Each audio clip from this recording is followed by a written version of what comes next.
Hi అండి, నా పేరు సంధ్య. అందరూ ఎలా ఉన్నారండి? అందరూ బాగుండాలని కోరుకుంటున్నాను. అందరికంటే కొంచెం ఎక్కువ బాగుండాలని కోరుకుంటున్నాను. ఇక్కడైతే మనం ఆలు పరోటాని అయితే చేసుకుందామండి. ముందుగా ఒక పళ్ళెం తీసుకుని గోధుమ పిండిని అయితే వేసుకోవాలి.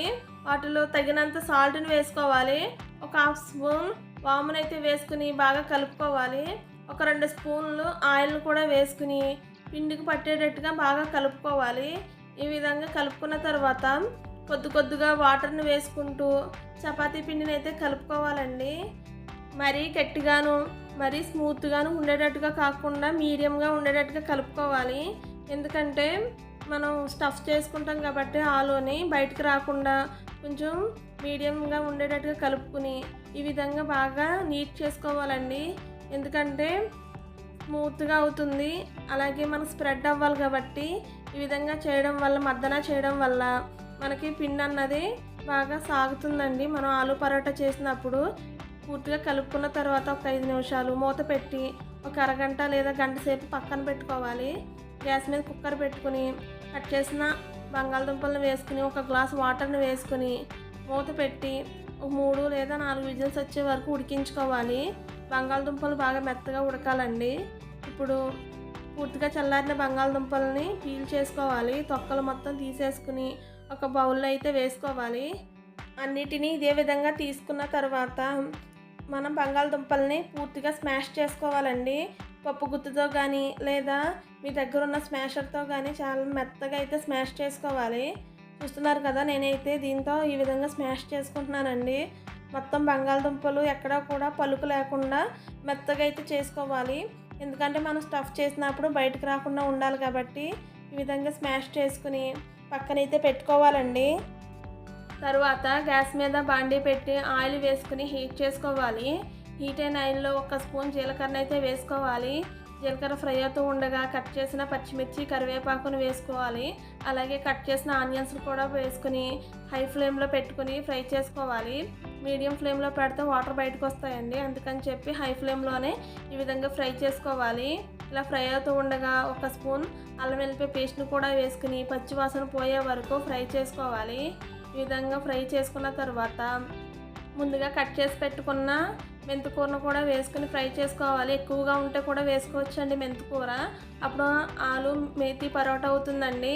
ఇక్కడ నేనైతే కొద్దిగానే ఉందని వేసుకున్నాను, ఫ్లేవర్ బాగుంటుంది. అలాగే ముందుగా ఉడికించి స్మాష్ చేసి పెట్టుకున్న బంగాళదుంపను కూడా మొత్తం వేసేసుకొని వాటిలో తగినంత సాల్ట్ని అయితే వేసుకోవాలి. ఒక 1½ స్పూన్ కారం అయితే వేసుకోవాలండి. మీరు తినే స్పైసీని బట్టి అడ్జస్ట్ చేసుకోవాలి కారాన్ని.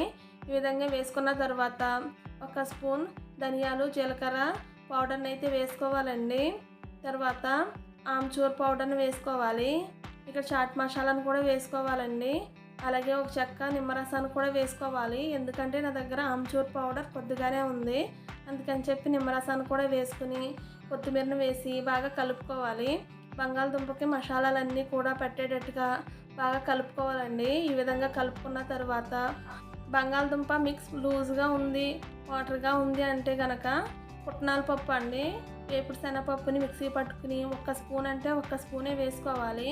వేసుకుని ఈ విధంగా కలుపుకుని పూర్తిగా చల్లారే వరకు పక్కన పెట్టుకోవాలండి. అప్పుడు మనకు ఆలులో ఉన్న చెమ్మంతా కూడా ఆ పుట్నాల పప్పు పౌడర్ పీల్చుకుంటుంది. ఈ విధంగా మనకి రౌండ్ బాల్స్లా చేసుకుని పక్కన పెట్టుకోవాలి. ఆలు మొత్తం పూర్తిగా చల్లారిన తర్వాత ఈ విధంగా బాల్స్లా చేసుకోవాలండి. తర్వాత ముందుగా రెడీ చేసి పెట్టుకున్న చపాతీ పిండిని ఈ విధంగా మరొకసారి కలుపుకోవాలి. తర్వాత చిన్న చిన్న బాల్స్లా డివైడ్ చేసుకోవాలి. చూస్తున్నారు కదా, నేను అన్నిటినీ కూడా ఈ విధంగా రెడీ చేసి పెట్టుకున్నాను. ఇప్పుడు ముందుగా మనం పక్కన పెట్టుకున్న చపాతీ పిండి ముద్దనైతే తీసుకుని ఒక గిన్నెలాగైతే చేసుకోవాలి. వాటిలో ముందుగా రెడీ చేసి పెట్టుకున్న ఆలు స్టఫ్ని పెట్టుకుంటూ లోపల గెంటుతూ పైన క్లోజ్ చేసుకోవాలండి. ఎక్స్ట్రా పిండి ఏమైనా ఉంటే కనుక తీసేసి ఒక రౌండ్ బాల్ లాగా అయితే చేసుకోవాలి. ఇప్పుడు చపాతీ పీట మీద కొద్దిగా పొడి పిండిని వేసుకుని చూపిస్తున్న విధంగా ఒత్తుకోవాలండి. ఇప్పుడు చపాతీ కర్రని తీసుకుని పరోటా లాగైతే చేసుకోవాలి. మనకి స్టఫ్ బయటకు వస్తుంది అన్నప్పుడు కొద్దిగా పొడి పిండిని వేసుకుని పరోటాలను అయితే చేసేసుకోవాలి. చేసుకున్న ప్లేట్లోకి అయితే తీసుకోవాలండి. మరొకసారి చూపిస్తున్నాను. ముందుగా చపాతీ పిండి ముద్దని ఒక గిన్నెలా చేసుకుని స్టఫ్ని పెట్టుకొని ఆలు స్టఫ్ని క్లోజ్ చేసుకోవాలి. ఈ విధంగా క్లోజ్ చేసుకున్న తర్వాత ఒక రౌండ్ బాల్లా చేసుకుని చూపిస్తున్న విధంగా పరోటాల్లోకి అయితే ఒత్తుకుని మొత్తం అన్నీ కూడా ఇదే విధంగా చేసుకుని ఒక ప్లేట్లోకి అయితే తీసేసుకోవాలి. ఇప్పుడు గ్యాస్ మీద ప్యాన్ పెట్టుకుని హీట్ అవనివ్వాలి. హీట్ అయిన తర్వాత ముందుగా రెడీ చేసి పెట్టుకున్న పరోటాలను అయితే వేసుకుని మీడియం టు హై ఫ్లేమ్ పెట్టుకుని ఫ్రై చేసుకోవాలి. ముందుగా అయితే ఆయిల్ వేయకుండా ఫ్రై చేసుకోవాలి. ఈ విధంగా తిప్పిన తర్వాత కొద్దిగా ఆయిల్ని అయితే అప్లై చేసుకోవాలి. చూస్తున్నారు కదా, ఈ విధంగా ఆయిల్ని అప్లై చేసుకుని రెండు పక్కలను కూడా ఫ్రై చేసుకోవాలండి. మరో పక్క కూడా ఆయిల్ని అప్లై చేసుకుని ఫ్రై అయిన తర్వాత సర్వ్ చేసుకోవడమే. ఇలా ఒకసారి మీ ఇంట్లో కూడా ట్రై చేసి పరోటాలు ఎలా వచ్చాయో ఒకసారి నాకు కామెంట్ చేసి అయితే చెప్పండి.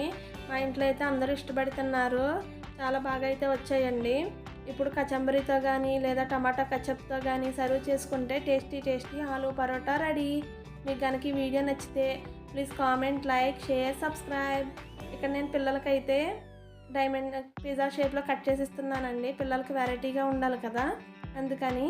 Thank you for watching. Bye.